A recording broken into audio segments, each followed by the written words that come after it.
The group starts off with the counselor organizing everyone and asking us how we're feeling, if we've been having any challenges, and we each take turns to go ahead and answer the very basic question of how are we doing. Based off of our answers, that generates the topics of conversation.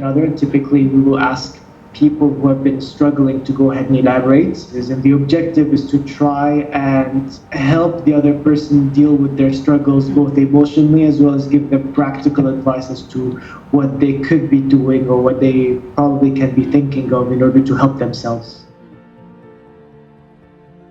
Sure. No, the sessions have been instrumental because in my case, I've only been to the Dawn for a couple of weeks. So there were many other issues that I did not have time to explore that I was able to do so, not only with my therapist, but also with my peers who have been through similar issues.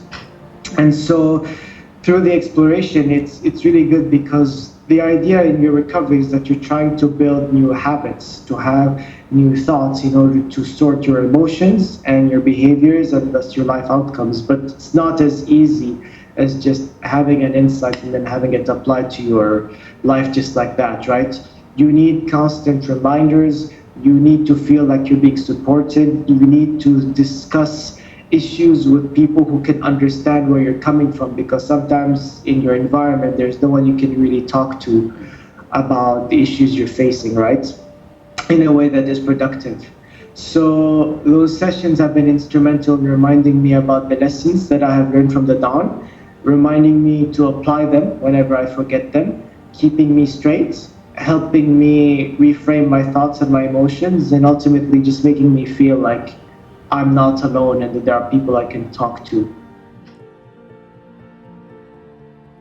I especially like it when everyone is on the same page and can relate to one another. It feels, I wouldn't say good, but it feels productive when you hear someone, talk about their issues and you can think to yourself, you know what, I relate to this, or I've been through this, or I know something about this, and it offers a good sense when you're able to support one another in a group. So it's not just, the benefit is not just receiving help, but it's also about giving help, because at the end of the day, it's about getting better together. This has been instrumental, really, just this idea of community.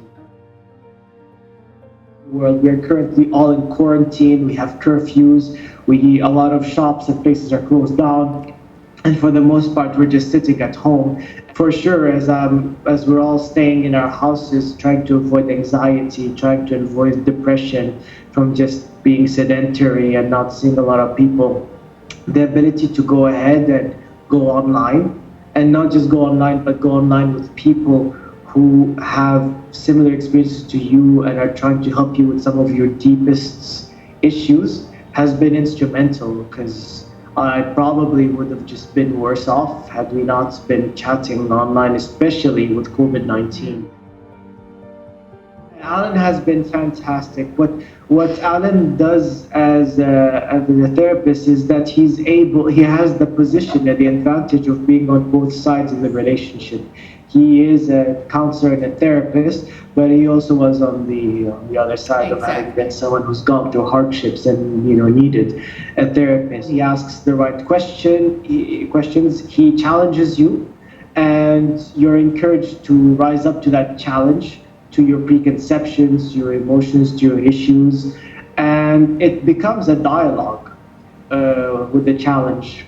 And when it's a dialogue, it's better for both the therapist and the individual to understand one another and to narrow down the issue to where the pain points really are, right? Because anything can be interpreted in so many ways. So it takes skill, effort, and patience, and a lot of experience to be able to help hone it down to where it will help you most, even if you might not realize it at first.